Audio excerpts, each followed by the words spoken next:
Hi guys, this is a video about the mini roundabout. So as you can see here, it's the blue sign with the white arrows, and a lot of the time it's just painted on the floor. Just a big dollop of paint in the middle of the road, which you should try and avoid. So you approach these roundabouts in the same way as a usual roundabout with the curb in the middle. But remember, with these ones, there's less space to maneuver around them, and there's less time to signal when you leave. Remember, a signal out is to benefit a lot of the time the people approaching, so they know where you're going, but there's not a lot of space for that. So sometimes you can omit the exit signal. Vehicles coming towards you might want to turn right, which I'm going to give you a detailed explanation in a minute, and you'll need to give way to them because you give way to everyone on the right. It's a clockwise flowing directional junction, so we need to give way to the right. Be sure that anyone on the roundabout is going to leave it before you join it, because it is usually quite a small space, and be very careful about drivers who are trying to use the roundabout to U-turn on. Hopefully those people will be going a lot slower to make themselves look different, so you can sort of be suspicious of them, and then they're going to go all the way around. Okay, so just be careful of that. It is quite rare, but it does happen. I'd give it like a 1 or a 2 out of 10. So yeah, just be careful of that. You need to, like I said before, go round these central markings if you're in a car or a bike, unless you're driving a very large vehicle or towing a trailer, which is physically incapable of going round. All right, so here's some more information via my pictures. Okay, so I've just drawn some pictures here to just give some further information. So there's many different shapes of mini roundabout. Okay, so I've just done 2 examples, but they can be many shapes. And then I've drawn a picture of a medium-sized roundabout to prove a point about exit number when you're going straight on. Okay, so the first thing that we need to talk about is the roundabout is it travels in a clockwise direction. Okay, so that means that you're going to be giving way to the right. So you're coming up from the base here. If you have a sign, you're always coming up from the base. You're coming up from the base here. Exit 1 is the one on the left. Exit 2 is the one that's straight ahead on this occasion. Exit 3 is on the right, and if you're counting yours is exit 4 on this occasion. Okay, so you're giving way to the right. That means that this person who's coming down has priority over you, and it could be this person, if they're signalling over there, they're going to come round all the way. And then this person, perhaps if he's doing a U-turn, then you would need to be careful, and you would need to give way to him when he gets to a certain point here. When you become aware that he's doing a U-turn, you would need to give way to him as well. Okay, so you give way to the right. Now, one of the points that I wanted to make about this, excuse me, is that the straight on is usually the exit at 12 o'clock. It's called the 12 o'clock theory, okay, which works about 8 times out of 10. I've made another video about it, but I just want to make a quick point about it here as well. The student uses these types of roundabouts a fair amount, especially where I work. Excuse me. So the student can sometimes be erroneous in thinking that the second exit is the straight on. It isn't necessarily.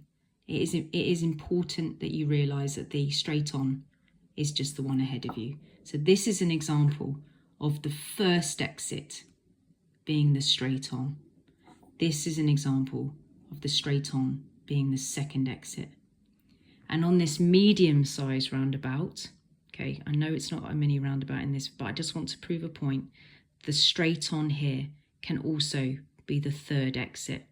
Follow the road ahead, third exit. At this particular roundabout, the examiner would say, turn left, first exit. Follow the road ahead to the second exit. Follow the road ahead to the third exit. Turn right to the fourth exit, which is the 12 o'clock theory, which I've made another video about. But if the exit is after 12, then usually you need to be in the right lane with the right signal to go round, because it's after 12 o'clock. Anything that's at 12 or before, you'd need to be in a left lane if there was 2 lanes here. Okay, so going back to the mini roundabout, it's important that you go round the paint if you're in a car or on a bike.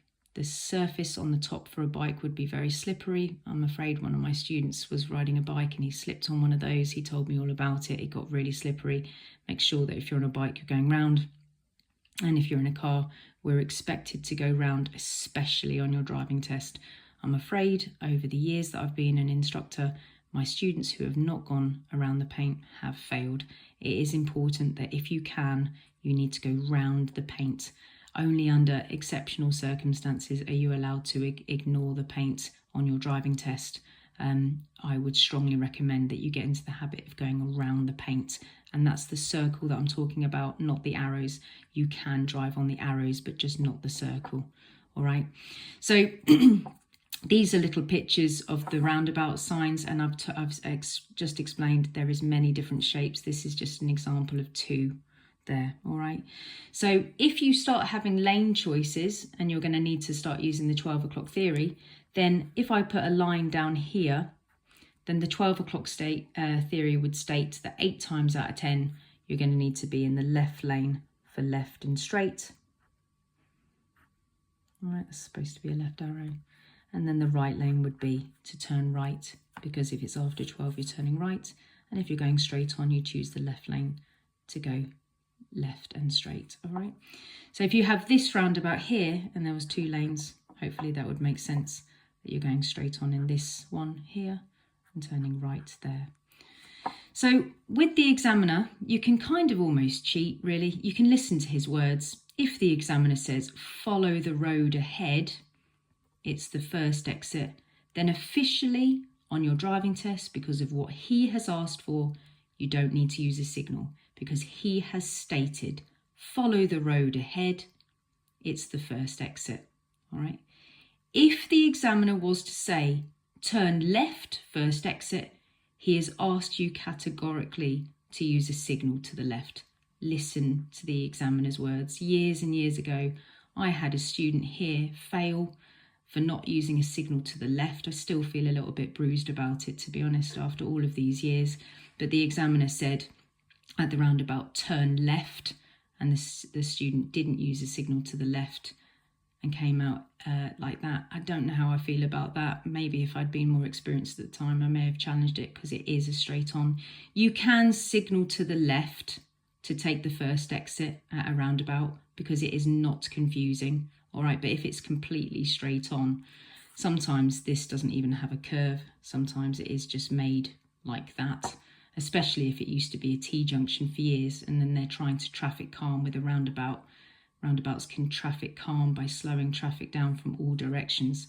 So sometimes this can literally be a straight line like that and there's no curve there whatsoever. So as you come up to it, it still is that situation, straight on. And you'd have all the signs on approach. So on your driving test, if the examiner says, follow the road ahead, he has not officially asked for a signal.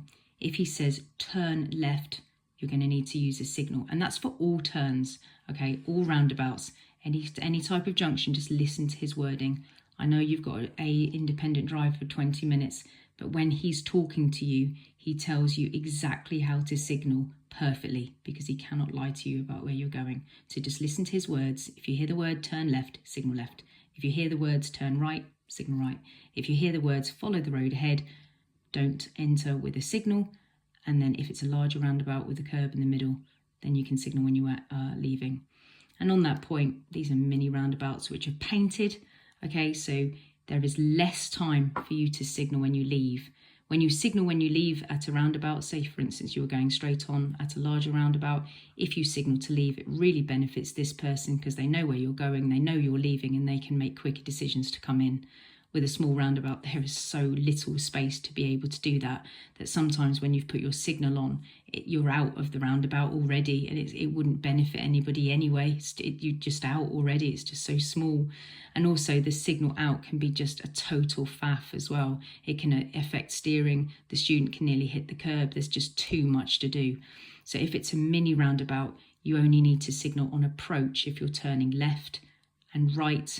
And if you're going straight on, it's way less likely that you'd need to use a signal at all, all right? If you're turning right, you'd signal right on approach, and it's unlikely that you'd need to use an exit signal. So I very plainly just say to my students, if it's painted, don't worry about a signal when you leave, but if it's got a curb in the middle, then you need to consider a signal out, because there is enough time for you to communicate with the people who are behind you and who are in front of you. All right. Okay, so one more thing I just wanted to put in is common mistakes. This is hugely common. I really want to explain this, and I hope this comes through on the video, okay, because this is massive. This happens all the time. My students can become very hesitant with this type and shape of mini roundabout. As the student comes up here, they understand that they need to give way to the right. That's pretty straightforward, right? But they get confused about this person who's approaching. So the person, my student, thinks, oh, they're on my right. But remember, it's a roundabout that goes in a clockwise direction. So as you're coming up to this roundabout, yes, this person's got priority over you. Okay, if they can go in, they've got priority over you. But this person would have to be doing a U-turn for you to give way to them. So they'd have to have a signal onto the right, and they'd have to be going round and up the road for you to need to give way to him. So if you look at that person and he's not signalling, then he is communicating to you that he wishes to go straight on. Now we need to assume that this person can drive well, and he is doing his job properly, and he is signalling correctly, because no signal is a signal. If this person was signalling left, he's going that way. If he chooses not to signal, that is a signal, because he's telling you that he's going straight on. If he's signaling right, he's doing a U-turn like this. So the student here gets very confused because they think this person's on the right. They're not. You are actually on his right. If you imagine being him for a minute, everyone gives way to the right. So this person, you are on his right. So when you go round here, he has to stop for you. You give way to the right. This person gives way to the right. He gives way to the right.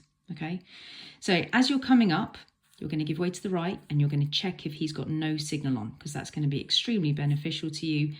He's going straight on, or he's certainly communicating to you that he wants to go straight on. So if this person doesn't exist and he's not there, then you're going to come up. Yes, you're going to be careful of this person, but if he's going straight on like this and he hasn't moved yet, you can gently go in. If there's no one there, you're going to go in and you're going to turn right, and you'll see that if this person is driving correctly, he'll stop for you and you can go round to the right like that. Hesitation is a massive deal, okay? So lots of my students will say, yeah, but what happens if he's just not signalling? What happens if he's forgotten to signal, or if he's just not signalling? Yeah, that comes up a lot. My students say this a lot. But let's just say there was 5 to 7 cars ahead and they were all not signalling. It's going to make us very hesitant if we don't put any trust into these people that they can drive properly. Because if they're all not signalling, they can't all be lying. Surely some of them are going to be driving correctly and following the rules. I mean, if somebody's going straight on, they can't give a signal. We don't have a signal to say that we're going straight on. So we need to assume and put some sort of trust that they are driving correctly and doing their job properly. Okay? But the way that we can keep safe is we can double check that they're going to do what they say. All right? Look at their speed on approach. Does it match the situation? Does it match that they would be going straight on? What's their position like? Are they, if it was laned, are they in a lane that goes round? Are they in the lane that goes straight on if there's 2 lanes? Look at their position, look at their speed for extra information so you can team it up. Are they not signalling? Are they in the correct position? Are they travelling at the speed that you would assume for them to go straight on? Put some faith that they're doing it properly, but double check them. All right, so let's just say you come up, this person's going straight on. That would be really good, even if somebody was there, because they're going to come down like this and they're going to block this person from coming out. So this person can actually be extremely useful to you. I call them blockers. They come down and they block this person from coming out, and that could make an opportunity for you to go round. I need to make a whole video about blockers who come down and block this person on the right, but that's essentially what's happening. They're coming down and they're stopping the flow of this person getting out, which would give you that opportunity to turn round. All right. So no signal is a signal. If you were here, and as I said before in the previous picture, if this was really, really straight, then it almost becomes optional for you to signal left or no signal at all, because no signal is a signal. So say, for instance, you had no signal on, that's communicating that you're going straight on like that when it's safe to do so. If you were to signal left, which is totally fine because you're taking the first exit, you can always signal left for the first exit. It's not confusing. The first exit is always able to be signaled for. So you could signal left here and you could leave that signal on to go straight on. And to be honest with you, sometimes this person loves that, because if you're signaling to the left, they can make very quick decisions about them going into the roundabout, and it can be extremely helpful to that person.